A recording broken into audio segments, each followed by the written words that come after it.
Yankees suffered a series sweep at the hands of their bitter rival, the Boston Red Sox, in the Bronx this past weekend. That included a very tough extra innings loss on Sunday Night Baseball. So, Ryan, I'm going to ask you the complicated question, but the question that's on everybody's mind. What is the problem with this Yankees team right now?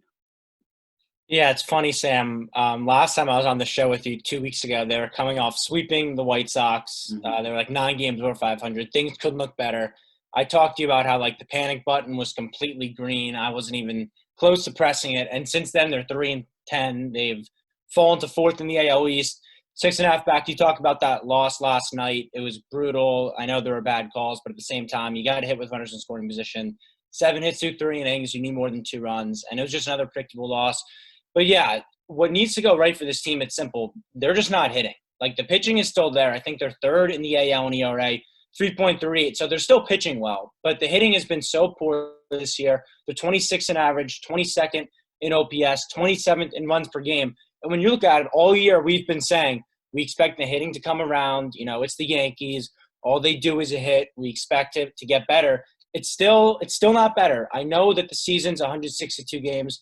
I know they have 100 games left on the schedule, but the hitting has to at some point wake up. And it's frustrating because Austin Meadows right now of the Rays has the most lefty home runs hit at Yankee Stadium this year. Like, they've got no production from the left side of their plate. DJ LeMahieu, who obviously was a godsend for them the last 2 years, he has 1 extra base hit in the last month. So it is really frustrating when you look at this offense who, you know, the Bronx Bombers has been their nickname. They hit the ball out of the park. The thing with them is they were 1 through 9. They were going to come at you. Everyone was going to have good at-bats. It's just not the case anymore. And until you get back to that, your other holes are going to get exposed. Like, the bullpen can only be so good for so long. And it is the reason they're above 500. But we've seen in the last 2 games, on Saturday night, a game that I covered, the bullpen unraveled. Chad Green, who was reliable all year, gave up 4 runs in the 8th, costing them. Last night, they had Domingo Germán leaves with a 3-1 lead, and the bullpen blows it there. So, you know, when you're not hitting, a lot of the other holes that necessarily aren't holes will come to fruition. They're also 0-17 when, you know, they give up 5 or more runs, which is the complete opposite of what you would expect because you expected this team to get into slugfest, right? You know, the pitching was the question mark, but you expected them to hit their ways to victory. And it's been the complete opposite so far. And until they turn around the bats, nothing is going to change. Ryan, I'm curious to get your thoughts on something, which is, you know, I think there was a lot of confidence specifically offensively for the Yankees this season. Like, as you mentioned, as a 1 through 9 through the lineup kind of thing. And I've watched a lot of Yankee games this year and watched and wondered to myself, what is the problem here? Because it's not very tangible. I can't figure out what it is, although it's very clearly right in front of my face. Do you think, and perhaps this is a naive perspective, but do you think it was too much confidence going in and that has affected them psychologically? Yeah, it's an interesting point because I've seen, like, on, you know, social media, people will bring up how the last 2 years, like the 60-game season and now, they're only like 8 games above 500. And obviously that's like an 120-game sample size. So surely since 2019, this hasn't been the same Yankees, right?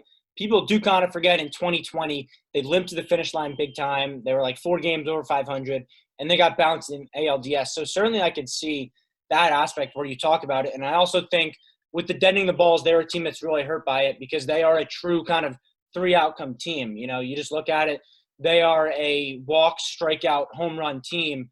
And when you're lowering the home runs, which is what deadening the ball does, those home runs turn into flyouts. And that's what's happened with the Yankees this year. And especially when you have one of their few guys that is kind of a table setter, right? Like, it started with DJ LeMahieu the last 2 years, MVP candidate the last 2, when he has struggled the way he has. And for him, struggling is like 260. But the difference from 340 and 20 homers to 260 with 0 power at all is so huge on this lineup. And then when you have a guy like Voit, who's out all year, I think that's another big issue because he led the MLB actually last year in home runs, and you've got nothing from this year. It's been a lost season so far. So I think that's definitely playing a factor. And you talked about, Dylan, the frustrating aspect because when you're watching them, like, you can clearly see something is wrong. There is an immediate problem you can see, but it's hard to pinpoint exactly how you can flip that switch, right? Like, there's not one thing that needs to happen for them to go right. It's the guys that they have right now that kind of all need to flip a switch, and they need definitely some outside help because you can't be rolling with this team right now And yeah, so it's frustrating to see because, as you said, like there's something wrong, and the Yankees, what's wrong is what has been right for so long. So that's where they kind of need to address these issues. Yeah, Ryan, I thought you brought up a great point in that the lack of hitting exposes some of the other issues that we thought were going to be a lot bigger issues with this team, especially the pitching. I mean, that's where I like to focus, because going into the year, obviously everyone was like, this is the hole with this team. The offense is going to hit. The offense is going to figure it out. Is this pitching going to sustain? It seems like the pitching is doing a very great job, and that's where I want to, maybe shed a little bit of positive light on this. I know, obviously, the 4-run eighth inning on the game Saturday was not a bright spot for this bullpen, and then of course Sunday night as well, blowing a couple leads. Not ideal, but this offense just obviously really isn't cutting it at all. And that's really the bottom line with this team, that the offense will should be able to bail the pitching staff out once in a while. It shouldn't be always on this pitching staff to go out and every single start give you 2 runs over 6 innings or 1 run over 6 innings, or the bullpen to be shut down every single night. It doesn't always work like that. There's going to be times where the bullpen blows games, and there's going to be times where starters don't pitch well, to be quite frank. So the fact that this offense really hasn't bailed out this pitching staff at all is to me incredible, that this Yankees team is honestly over 500. They're overachieving right now, which is the scary thing. And yeah. Sorry to cut you off here, but what you're saying, it literally has not happened once, right? I just brought up their 0-17 when they give up more than 5 runs. They literally have not once been able to pick up a bad start. Even Saturday, what we're talking about, Jameson Taillon, 5 shutout innings was spectacular, but the Yankees only gave him 2 runs of run support. And so when he got in some trouble in the 6th inning, he didn't have the luxury of sitting on a huge lead. One bloop single and suddenly the tying run was on base, and that's kind of what happened when he unraveled in that 6th. He goes 5 1/3, 3 runs, and when your offense averages 3.7 a game, it's not going to cut it. So that's what's been the issue, and that's, you got to be able to pick up your starters, right? Like this team was in slugfest after slugfest the last 2 years, 2019 for sure, 2020 also, and it literally has not happened one time this year, and it's such a strange thing that they are literally winless when they give up more than 5 runs.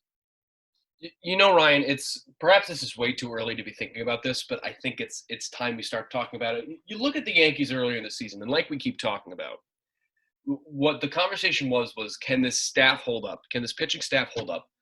Come the trade deadline, are they going to need to go grab another arm to sustain themselves to October? I think that conversation has flipped really into me personally, I think you need another infielder. You need an infielder that can hit here. I think there's a certain type of calm that I ironically find quite alarming from Aaron Boone in press conferences, where things will pick up. This is incredibly, if I may use a fake word, very, very un-Steinbrennian, if that makes any sense, to have no sense of alarm whatsoever coming from the organization. It makes no sense to me. So let me ask you, is it too early to be thinking about making some kind of roster move? What is the right move to try and fix this problem if it is not something internal? 100%. It can't be too early. You talk about that Boone thing. It's really interesting because I had that kind of circled in, and it's like it's the same answers after every game. The guys will get better. There's lots of good today, just some bad, and it gets frustrating to a certain point. Like, where is the urgency with this team? I understand, and it's a 162-game season, but you're getting swept by the Tigers, and in Game 3 of that series, you're rolling out an opener. Where's the urgency to try to salvage a road trip? And then when you're heading back home after that, it's not there at all. And I don't think it can be too early to make a move. I know with the draft, there's like a weird stipulation. A lot of teams don't want to make deals right before the draft, see what happens there. But the Yankees have to be aggressive if other teams are willing to take calls. Ken Rosenthal for MLB Network today had a report out that I wanted to bring up because he talked about how he doesn't see them going to get a guy because of luxury tax issues. And if that's the reason, it's absolutely unacceptable from the Yankees' perspective because you can't let that come in the way. It basically did this offseason when you kind of let Masahiro Tanaka walk out the door. You went cheap. You went 2 for 1 there. You traded Ottavino, who's been really good for the Red Sox. He's, pitched scoreless innings against them the last 2 nights to be able to sign some other guys, offload that salary. The luxury tax can't be in the way. We've seen the Dodgers go out. They've broked out luxury tax, and they're rewarded with the championship. So if they are not going to make a move, Dylan, because they clearly do, right? Like, you look at this roster, you need a lefty bat. You talked about an infielder. Ketel Marte is a guy that I think is drawing a lot of interest. The Diamondbacks have struggled. He has a really nice contract. It's like very controllable. So it makes a ton of sense from Evie's perspective. He's a lefty too. That addresses that issue. It couldn't make more sense. And if they're not going out and getting that guy because of his $7 million, that's unacceptable from the New York Yankees. I don't want to, like you talked about the Steinbrenner thing, sit here and be like, oh, back in George's day, this would have never happened. But frankly, I think it's true. I don't think that you would be seeing the lack of urgency back then that they show now, the patience that they have with this roster. I want them to be aggressive as a fan first. Like, I'll say it, I'm obviously a Yankee fan. I want them to be aggressive. I don't think they can sit on this team. You got to get a guy, whether it is a Ketel Marte, whether you just get flexible, you do something out of the ordinary. I think they have to do it because this team is lifeless right now. They're feeble. And if you keep rolling out the same guys every day and they're not performing, I think it'll wear on them. And you don't want them to start losing confidence in themselves. I'm not inside the locker room, I'm not on the team. So I don't know if that's the case, but it has to get to a point where you're frustrated with the lack of offense. And when you're like 4-4 and Garrett Cole starts this year, which they are, right? They're not capitalizing there. It's got to wear on them at some point. So I do think they have to be wary. I think they have to be aggressive here because you can't punt this season. Like, there's too much talent on this roster. You're spending too much money. They're in their primes now. They're not going to be in their primes forever. The championship window in this league, you can't control when you have it. They do have it right now. They still have pieces on the roster that can win. So you can't punt on it. You got to go out and get people. It's just as simple as that.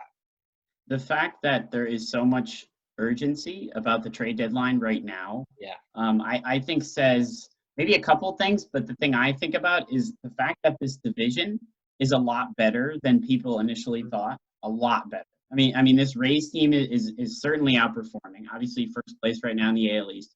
Boston Red Sox are certainly outperforming. And I think going into this series, this Red Sox team proves that they're kind of here to stay. If this pitching continues to be decent, this lineup is really good, and they're going to continue to be a present, at least a thorn in the Yankees' side, I think, going forward. And same with the Rays, who is a team that always plays the Yankees tough historically. So that's another team that I think is going to continue to fight with the Yankees. Whether or not the Yankees win the division is not my question here, but the fact that teams like the Rays and the Red Sox and even the Blue Jays maybe are going to hang around. And I think that's going to be a theme, that this Yankees, it's no longer the Yankees can coast through this division and win it easily. I think it's going to be a hard-fought division win if they are going to come out on top. And that might mean they make a move at the deadline to help this offense, because the Rays and the Red Sox, I think they're here to stay in this division. So that's something to look forward to as well. Ryan, thank you so much for being with us and on a little bit of a Yankees perspective here. The Yankees will head out onto the road for a nice long road trip. Maybe they can figure it out away from Yankee Stadium and get that offense going. Dylan,